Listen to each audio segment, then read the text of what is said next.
Okay, well, welcome to our final weekday text gathering. What an incredible journey this has been. We started these gatherings on March 25th when the Western world was just coming to grips with the coronavirus and when most of us were in the beginning phases of the lockdown.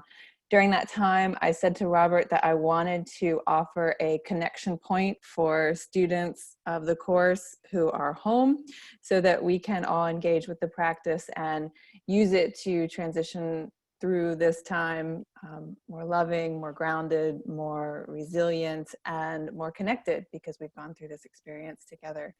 Robert generously agreed, and here we are. So this is our 63rd gathering, and we have covered a very long list of topics, including guilt, projection, the ego, crucifixion, prayer, call for help, relationship between hate and fear, shadow figures, the real world, and so much more. Like I said, this has been an incredible journey.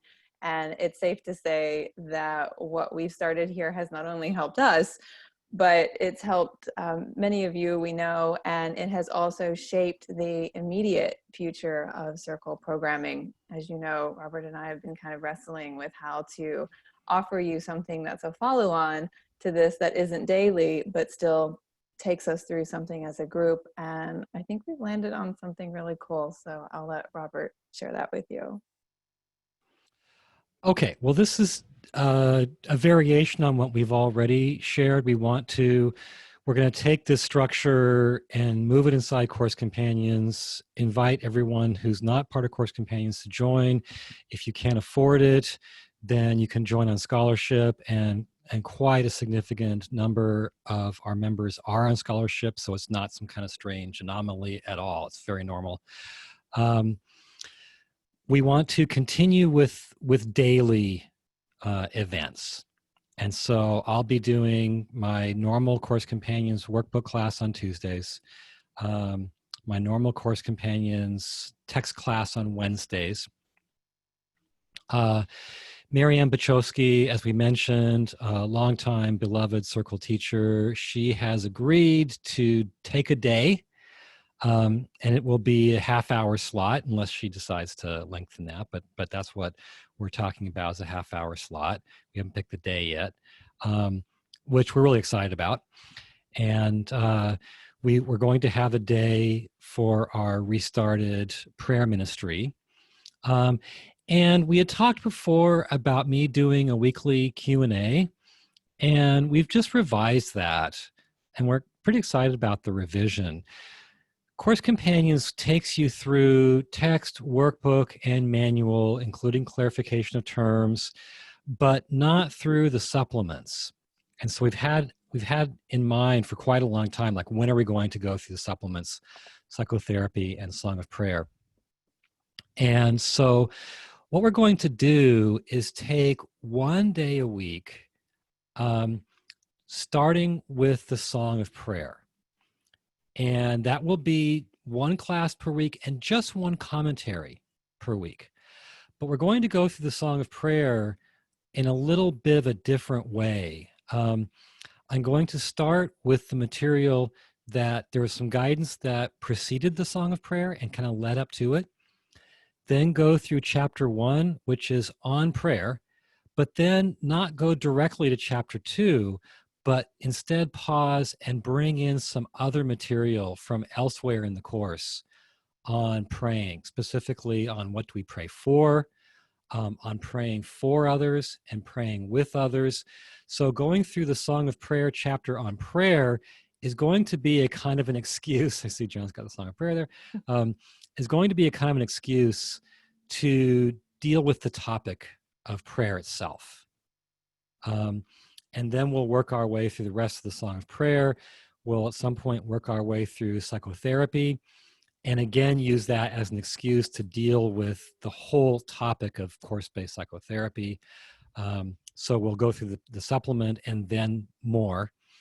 And then at some point we'll do the Gifts of God, which is very little known. There's the poems that Helen wrote that are in the manual called, or the volume called, Gifts of God.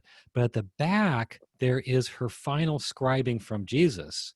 It's about 15 pages, about similar to the length of Psychotherapy and Song of Prayer, which is just like Psychotherapy and Song of Prayer, something that Helen channeled after the course that is supplemental to the course.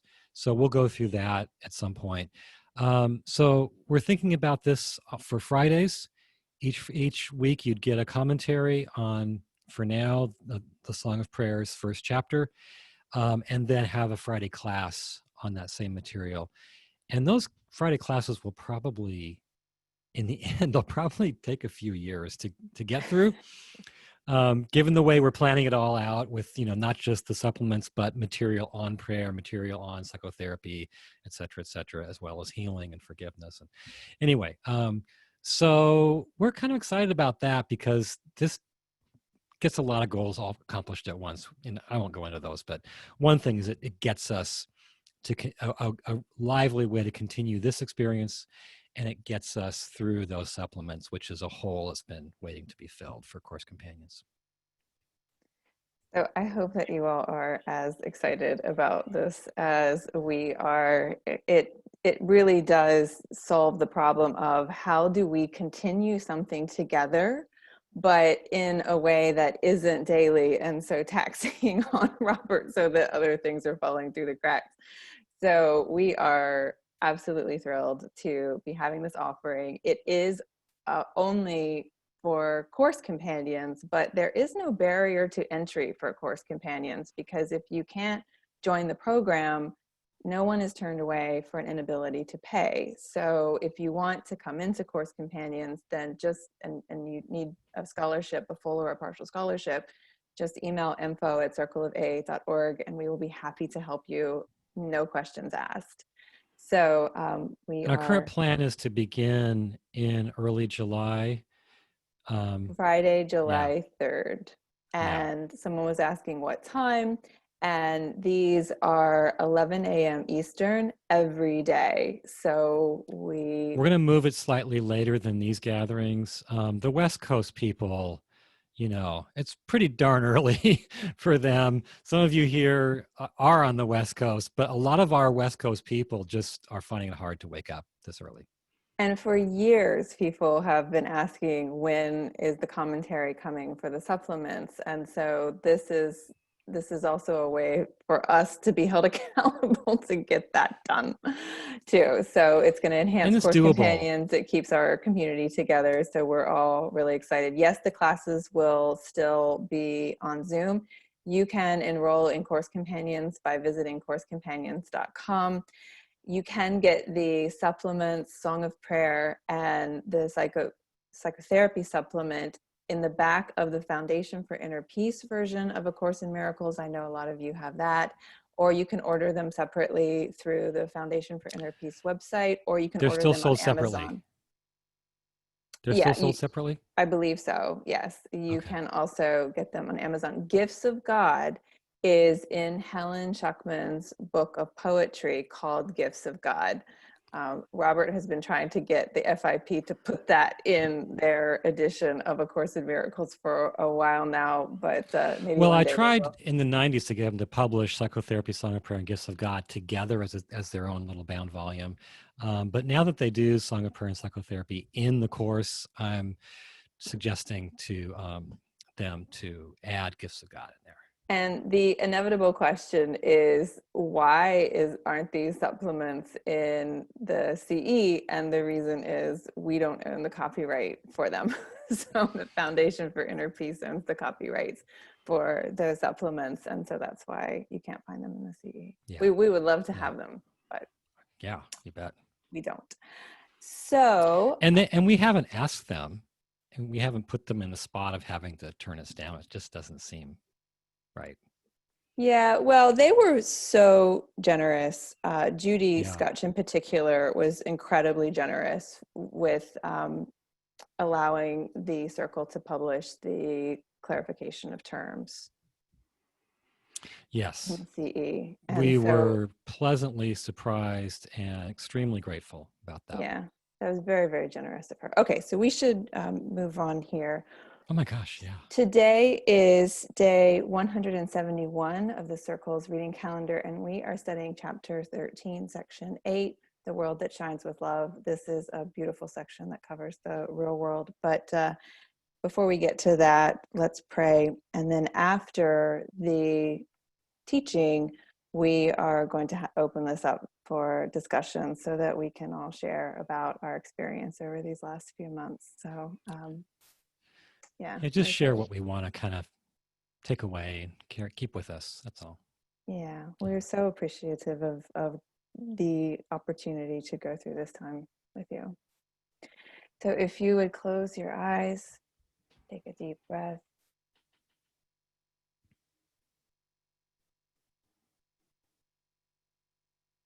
And bow your head in prayer.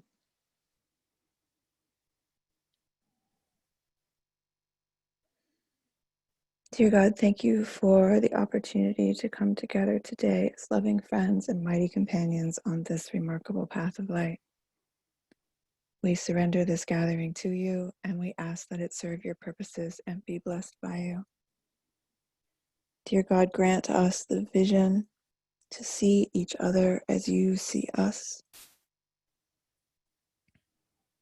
Grant us the power to see the real world here, that we may give and receive love and thus experience a joyful journey home.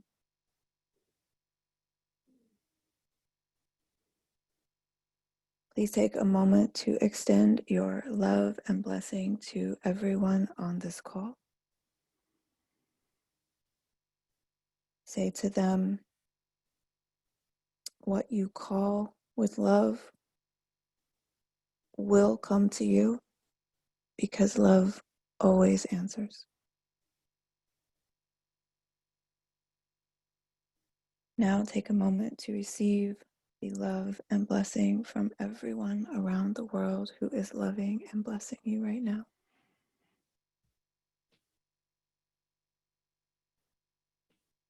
Say to yourself, what I call with love will come to me, because love always answers.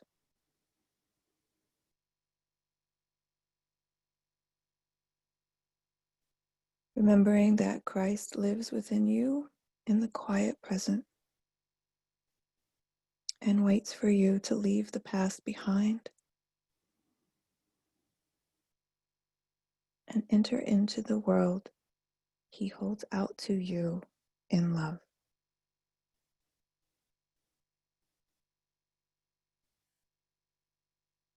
And so it is. Amen. Amen.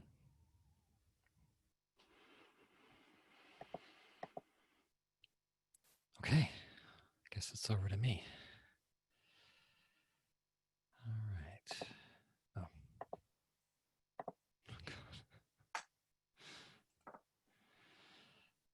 Okay.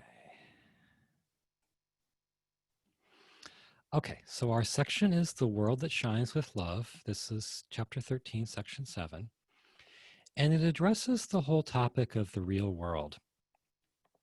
Really important topic in the course. I was telling Emily today that for years, my teaching in the course about the world was like, world's awful, it's run by ego, everything dies, everything attacks each other. And what the course is really saying about the real world, about the world, is that, well, okay, there's the world our eyes see, but that's not the real world. If you think about the term the real world, we use that to talk about the actual world versus, what's in fiction, what children experience while shielded by their parents. It's like, now you're going to have to go out into the real world. Or you watch a movie and you say, it doesn't happen that way in the real world. The course is basically drawing upon that same sense. There's the world our eyes see, but that's not the real world. And the real world is something incredibly uplifting. So this section starts out in its first paragraph. It says, what are the actual words here? Sit quietly and look upon the world you see and tell yourself And here's what you're supposed to tell yourself. And we'll do this exercise in a little bit. The real world is not like this. And you can almost picture Helen looking out from her apartment window. It has no buildings. And there are no streets where people walk alone and separately. There are no stores where people buy an endless list of things they do not need. It is not lit with artificial light, and night comes not upon it. There is no day that brightens and grows dim. There is no loss. Nothing is there but shines and shines forever. When he starts out, you're probably thinking, well, okay, so there's no buildings because it's all natural, right? There'd be like meadows and forests and things. But then it goes on. Look at the list as it ends up. The real world doesn't have buildings, streets, separate people, stores, things you buy at stores, artificial light, night, day, changing light, and loss.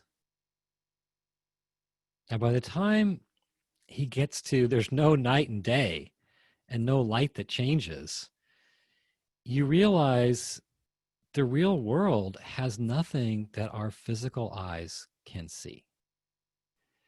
As the Course says in many, many places, it is seen by a different set of eyes within us. We do have eyes to see it. It's just not our body's eyes. And yet, it's what's actually around us. You know, I think we're familiar with the idea that we can be surrounded by something even if we can't see it. Maybe it's almost like some other dimension, but it's really there. So I understand the real world to be made up of all the things in this world that are real here. And that means principally the minds of all living things and the loving thoughts in all those minds. And all of those things, as he says at the end of that passage, they all shine and shine forever. And that's meant to be a contrast to the artificial light, the night, the day that brightens and grows dim. The whole idea of changing light, lessening and growing is in contrast to the real world, where if we could see the minds in all those human bodies, in all the animal bodies, even in the blades of grass, we would just see something that shines and shines forever. And so I think of the real world, if we had the eyes of Christ within us open and looking on the real world, we would see something like what you hear in some near-death experience reports, where people are in this landscape and everything, the blades of grass, the flowers, the trees, the human figures, everything is alive and conscious and radiant and loving them. All of which the Course talks about in different places. Imagine walking through a world where your eyes see exactly what they see now, and yet a different set of eyes within you is more absorbed in this world in which everything is shining and shining forever. What an amazing idea. Okay, so that's a brief overview of the real world. The section then goes on to say we can't see both worlds. Now, it doesn't mean our eyes are going to stop working, our physical eyes. It just means our mind has to attend to one world or the other, okay, and consider as real one world or the other. So he says in paragraph 1, you cannot see both worlds, for each of them involves a different kind of seeing and depends on what you cherish. And we'll see more about that soon. The sight of one is possible because you have denied the other. All of that's a foreshadowing of one of the workbook lessons that says it is impossible to see two worlds. That's lesson 130. So we have to choose one or the other. And he says we will see the world we want to see. Either one will seem as real to you as the amount to which you hold it dear. So we naturally think, well, if my eyes can't see the real world, how will I ever see it? And in different places in the course, he says, don't worry about that. If you want to see it, you will. The rest will be done for you. So now we're facing this idea of, okay, we have to muster up more desire for the real world and turn down the knob of our desire for this world. And that's not the actual situation. He says, but we don't really want to see this world. It has disappointed us since time began.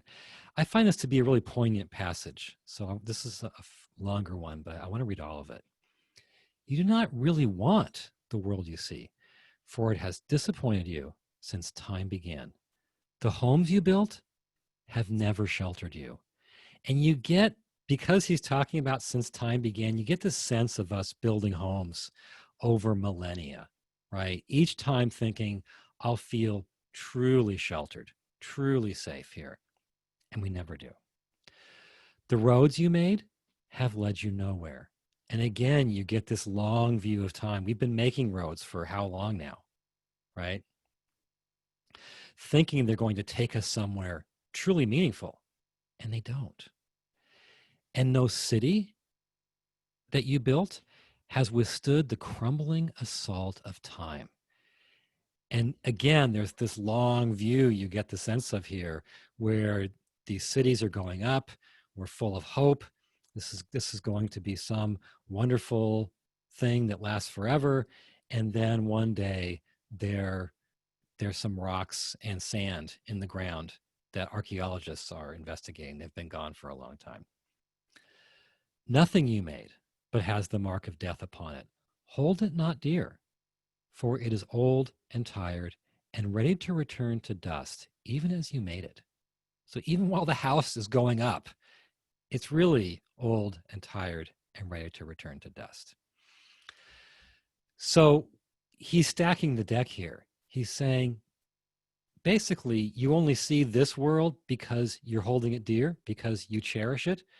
But in fact, you don't really want it. It's just let you down continuously since the dawn of time.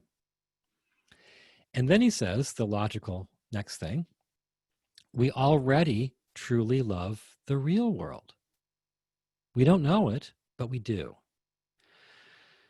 Paragraph 3 says, but the real world has the power to touch you even here because you love it. And what you call with love will come to you. He also says, I don't have the passage here in front of you, but he says, no one in this distracted world but has seen some glimpses of the other world about him. So put positively, everyone here has seen some glimpses of the real world. Maybe they were fleeting, maybe they were, diluted, but we've all had them. Finally, I love paragraph 6, and here's some lines from that, describing the real world and why we love it. The world about him shines with love. And there's that shining again. Because God placed him, the Son of God, in himself, where pain is not, and love surrounds him without end or flaw. Disturbance of his peace can never be. In perfect sanity, he looks on love, for it is all about him and within him. He must deny the world of pain the instant he perceives the arms of love around him. Now, the real world is not heaven. The Course is very, very clear in this. In fact, this section says that neither this world nor the real world is true, is real. But the real world's a reflection of reality. And in that world, we're just surrounded by love. The arms of love are around us. Nothing can disturb us. Love surrounds us without end or flaw. And we don't have to make ourselves want that. we can't help but want that. That's what we've always wanted. So if we can just get in touch with that pre-existing desire in us and realize we have a pre-existing lack of desire for the physical world, then those eyes in us will open and we will begin to see, not visually see, but see in the sense we might say no, but the Course wouldn't use that language. We would start to experience in everything that alive consciousness that is radiant, that is shining, that is loving us, and that surrounds us with love. Okay, so I wanted to finish by 3:30, or sorry, it's 3:30 my time, 10:30 East Coast time. So let me go ahead and dive right into the exercise. Okay. So this is an eyes open one, okay? And try to really mean it. He was clearly picking a scene just like anybody in New York City would see when they looked out their window.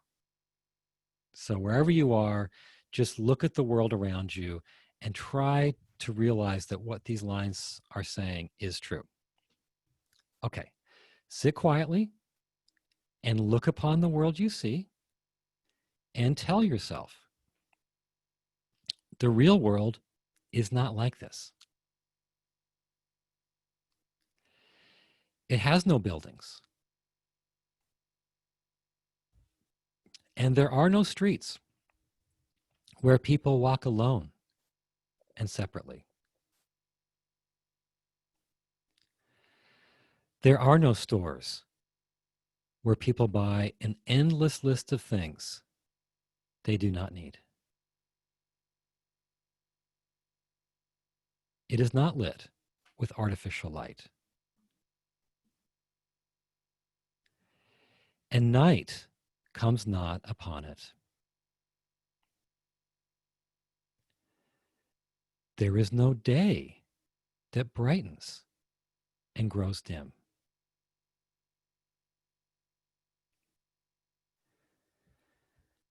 And again, tell yourself this after I say it. There is no loss. Nothing is there but shines, and shines forever. So in the real world, say to yourself, nothing is there but shines, and shines forever.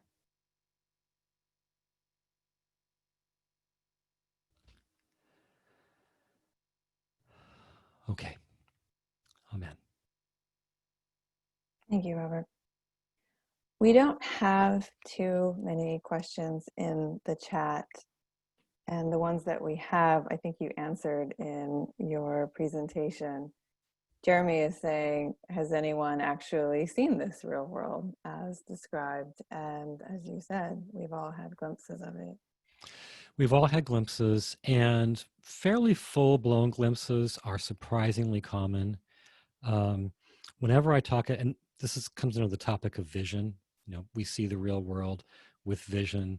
When we have an experience of vision, we are seeing the real world. Whenever I talk about vision in any detail, invariably people chime in and say, oh my gosh, I've had that experience or something very much like that. I didn't know what to call it. And it's quite common. So the Course is talking about an experience that is just part of the human experience. It's just not talked about. There's not a category, a very well-known category at least for this, but people experience it. I don't have my book in front of me, but in the workbook, under the questions, there's a question, what is the real world? And in the first sentence, it says that the real world is a symbol. And so is it just as simple as saying that seeing the real world is seeing through the eyes of love, seeing only love, and letting everything else bounce off of that? Well, I think that the Course would probably, I mean, I think that sounds a bit too weak, because the Course is talking about an actual experience, which can become an incredibly profound, overwhelming, and life-changing experience, where you see in some real but non-visual sense the holiness, the divinity, the unearthly beauty in all things. And you see how they're not separate, and you see how they're not separate from you, and you feel them loving you. So it's not, when you say seeing through the eyes of love, it sounds more kind of ordinary. Mm-hmm. But it's a non-ordinary actual experience. So vision and the real world are not separate, because the real world is what you see with vision. Right. And As if the you're seeing Course with defines vision, it. right. If you're seeing with vision, you're seeing the real world, conversely. And that's Yeah. a much more heightened spiritual experience than just being loving. Exactly.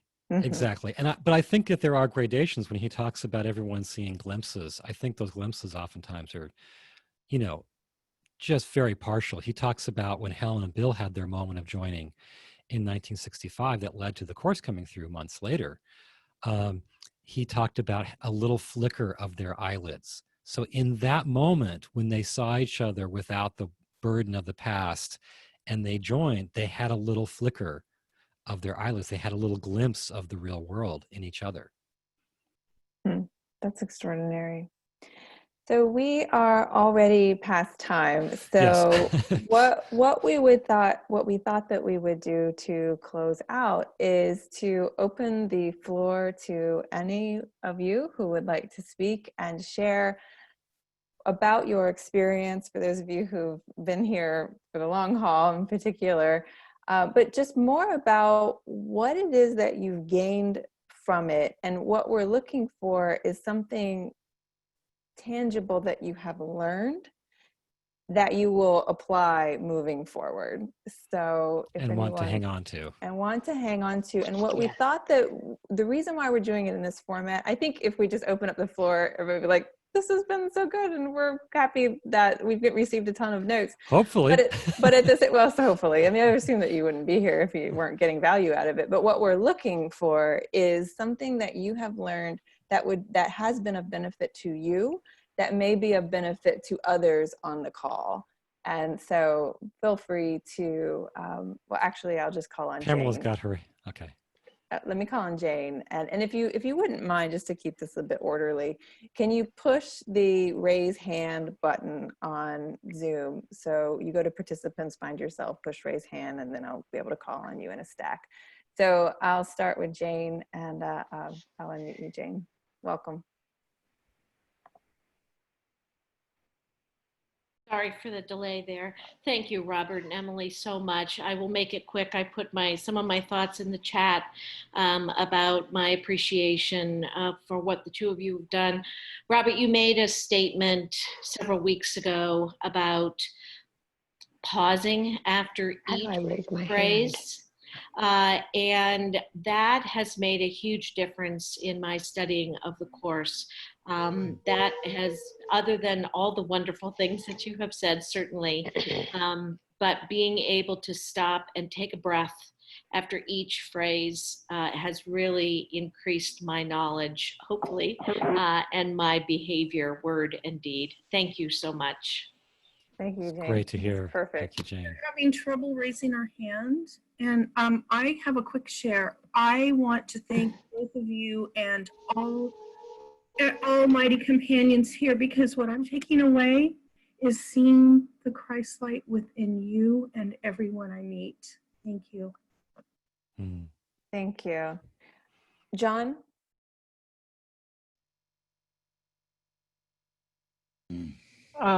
What I've taken away mostly, I think, is I've learned to let go more and not hold on to little things, especially when it comes to my bride, just if she doesn't want to do something, or, and just life in general, where with people, that not to react as much and just, move on and try to see the Christ in everyone more. And thank you guys for all you do. Thank you, John. And thank you, John. And thank you for Saturdays. Yeah, and John, I got your email. I will respond to you later. Kim from Colorado.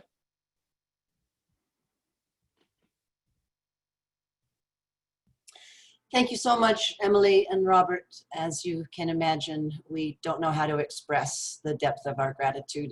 The one thing that I'm finding so helpful was a lesson a couple of chapters back that talked about how my self-confidence is how I treat my brother. My level of self-confidence reflects how I treat my brother. And that has helped me to pause and to think differently about myself and my brother many times. And it's just been, that particular piece has been extremely helpful and tangible for me.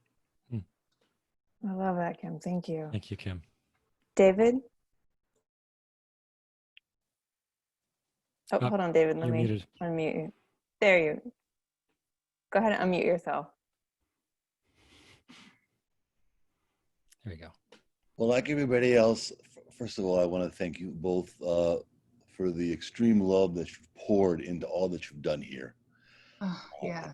It shows not only by what you say, but the spirit by which you give it. And in a very profound way,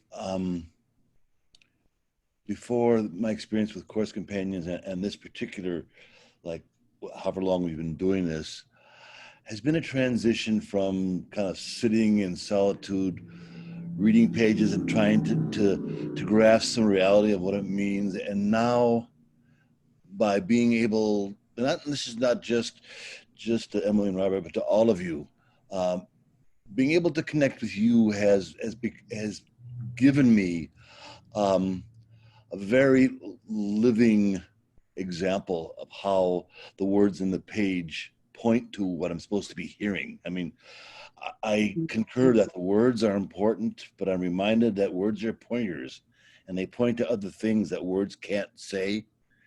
And I'm beginning to grasp those. So with that, I just can't say I express profound gratitude and thank you. Thank you. Thank you so David. much. It's been great to have you here since the start. Yeah, and we have a lot of hands up, so Okay. I would like to get to quite a few of you. So And obviously Jackie, people can leave when they want. yeah, Jackie. Oh, yay. I can't wait. Oh, thank you, Robert. Thank you, Emily. You have been an absolute model of the love of how you love to be of service. And you have shown me that, and I appreciate it from the depths of my heart. And what I have come away, somebody's unmuted. What I've come away with, number one, is my connection with Jesus, right? Oh my gosh, we know that light bulb went on for me. The other thing was the last few lessons about the shadow figures.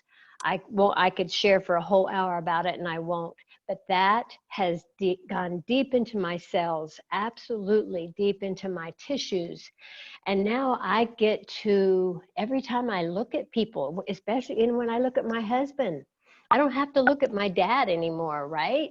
I get to actually look past him and see the Son of God, the light. And it's given me, the other thing is that I don't have to do this thing perfect, but I get to aspire. I love that word. I get to aspire to do all of this stuff. I am excited. I am enthralled. And I am so blessed to be here. Thank you. And thank you everybody for your participation. That's it. Thank you, Jackie. Thank you, Jackie. I loved your comment the other day about your shadow figures. Yeah, I love the one just now about looking at your husband and not saying your dad. Yeah, that's good. Yeah, we get it. Jeremy, and then Pamela. I just want to say thank you, Emily and Robert, for your incredible scholarship and presentation of these ideas. And what my takeaway is that I am not alone in trying to figure this Course of Miracles out. Tremendous value of all the people that now I know are also working on this. I see as a tremendous resource and workload. How do I say? I don't have to do so much work because you guys did work that I can tap into, and this is so valuable to me. So that is my main takeaway from this: is these mighty companions that I've discovered. That's it. Thank Thanks. you, Jeremy. I said Thank you. Pamela, but I think I've skipped over Pat. So Pamela's Pat, been waiting forever too. I think a lot of people have been waiting. Pat, you please unmute yourself. You're welcome to speak, Pat Boucher.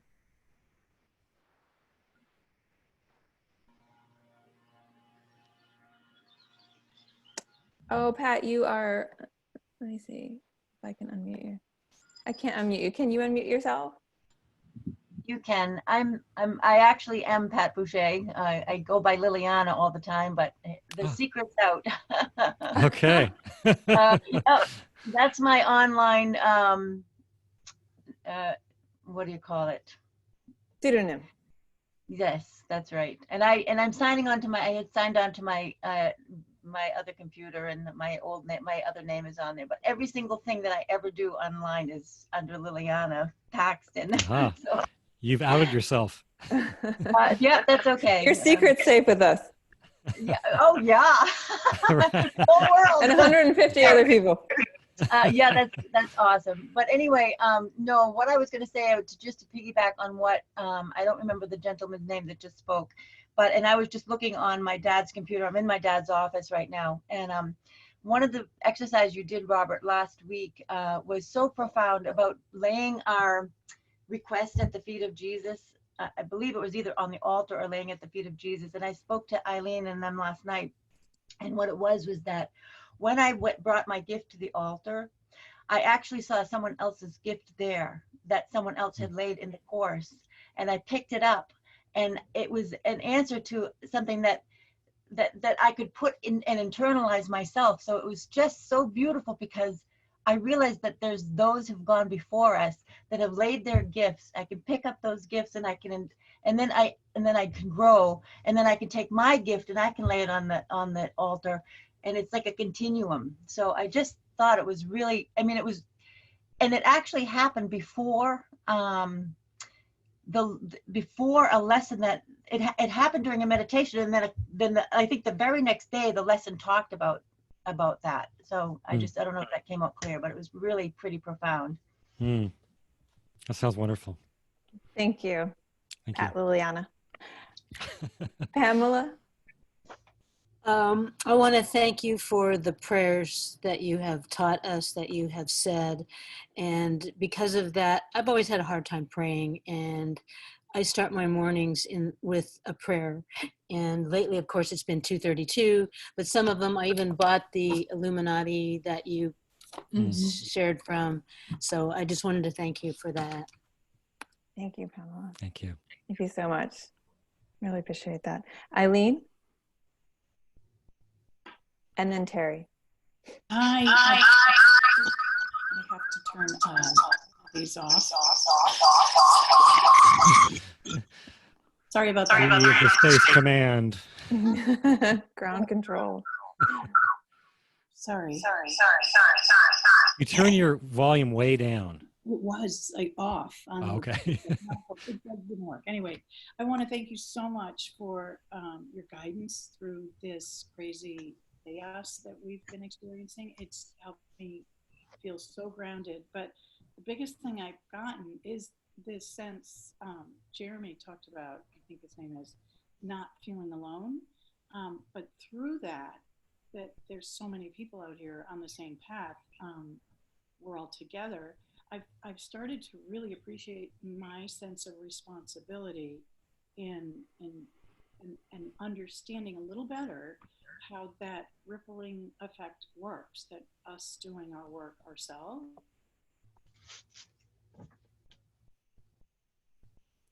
Oh, we've lost we lost you. Eileen? Very much so too, through the exercises you do, doing that together as a big group.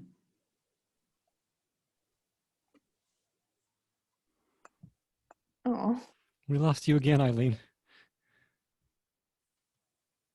Eileen, we lost the last piece of what you were saying, but The I think exercises, did you get that part? the exercises, yeah.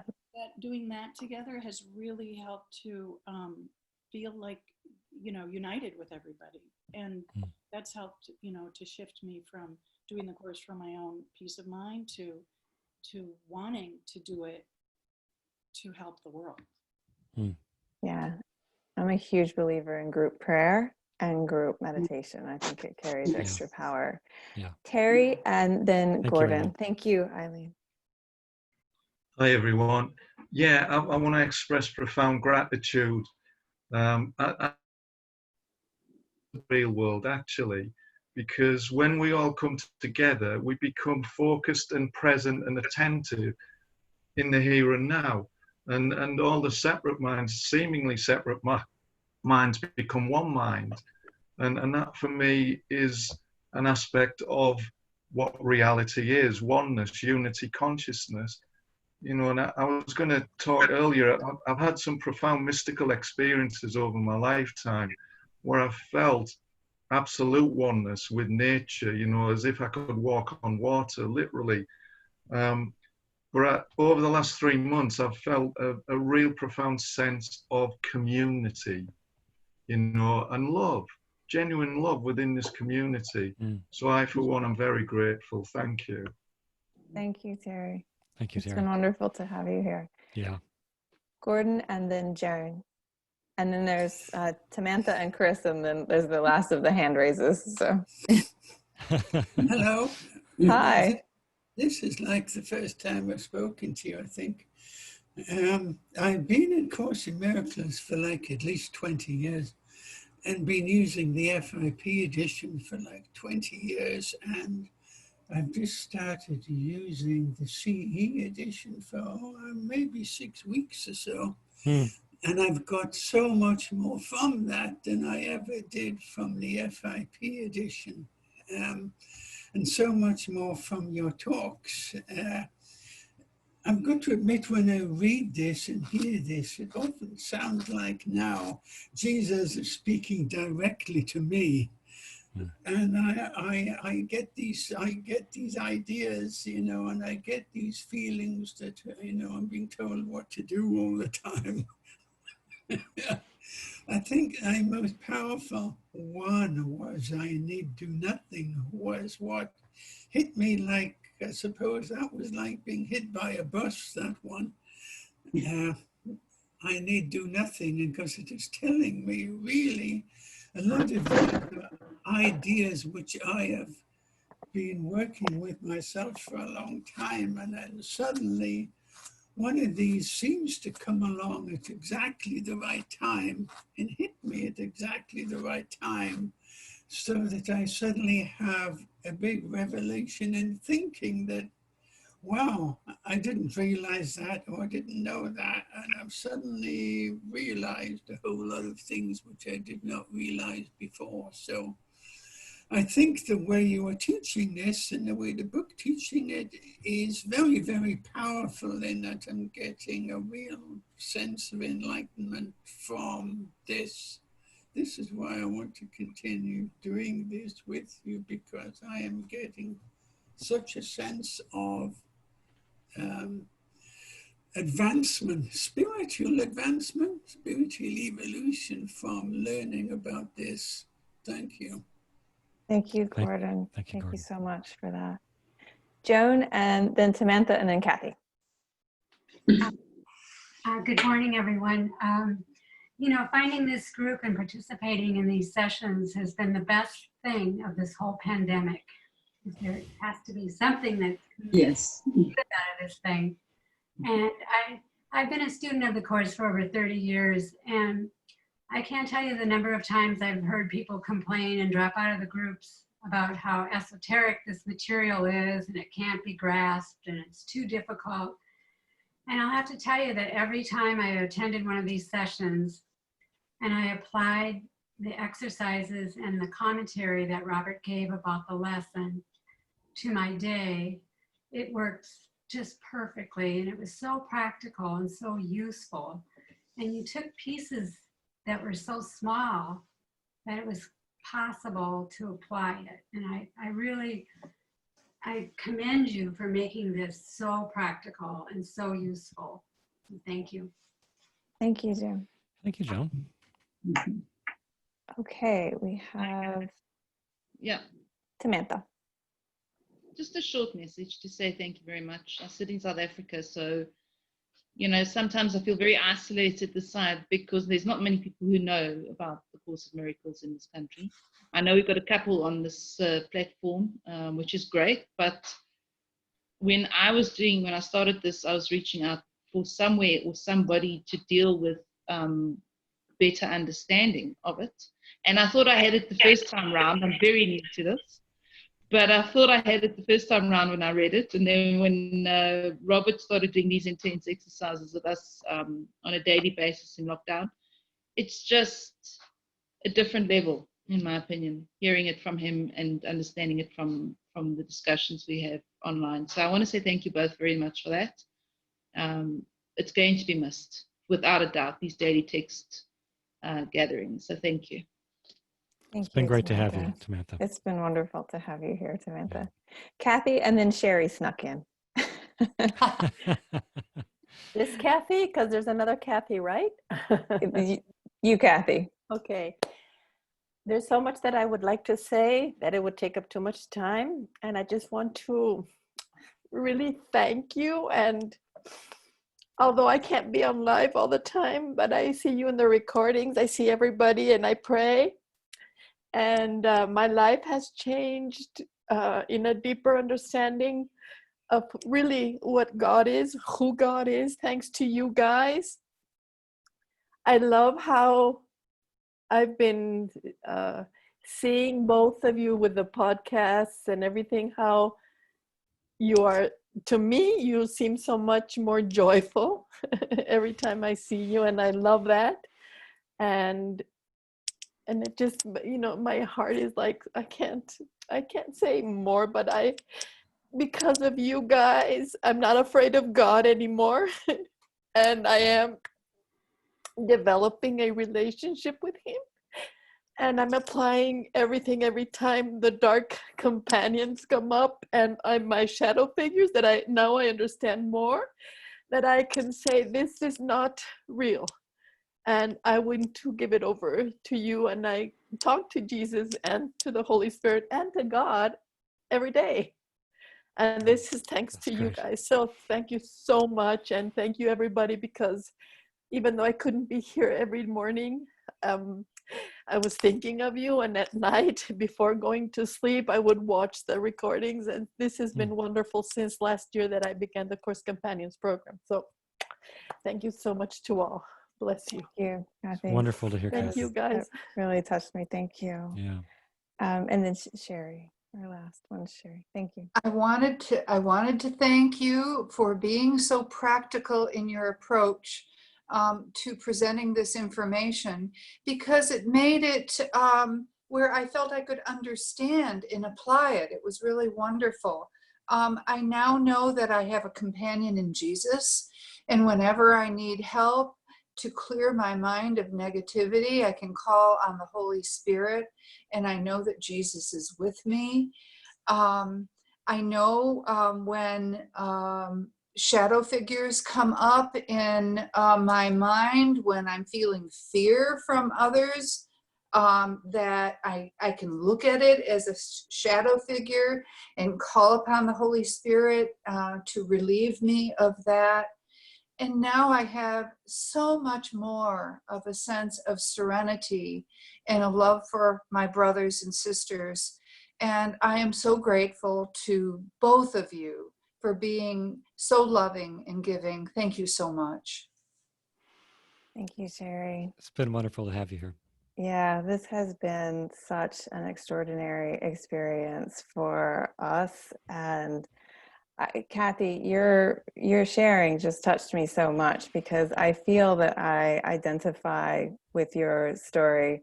I also learned to have a new relationship with God from the teachings in the Course, and a new relationship with Jesus. And I feel that deepening that we're all talking about happens through this very process. It's when you dive into the book every single day and go through it with discipline. And so it's been a joy. It's been an honor. We're not going anywhere because we are going to continue to offer daily programming, something that we've learned here that you want and that we're happy to provide. So please don't be too sad. We're not really going anywhere. And with that, I'll just extend my own thanks and gratitude to all of you and turn it over to Robert to close us out. Well, I mean, what I've been thinking is that we kind of stumbled into something that's turned out to be deeply meaningful to us. You know, being on this end, I think it's true for Emily as well. I can feel that something's going on in so many of you, and it feels like that we're sharing in these truths and going on this walk together. And because it's been so meaningful, because we can tell things are happening in you and things are happening with us, that's why we want to continue it in whatever form that we can. So it's beautiful to hear the gratitude from you. We are so grateful to all of you for showing up. You know, we've been doing this for a lot of days now. So 64. Thank you so much. Yeah, thank you so much for taking part in this, and we hope you stay with us going forward. Yes. Yes. Yes. Okay. Bye, everyone. We will see Bye. you again soon. Thanks. See you Everybody. again soon. So much. Have a wonderful day. Bye. See you all Saturday. Very much, everyone.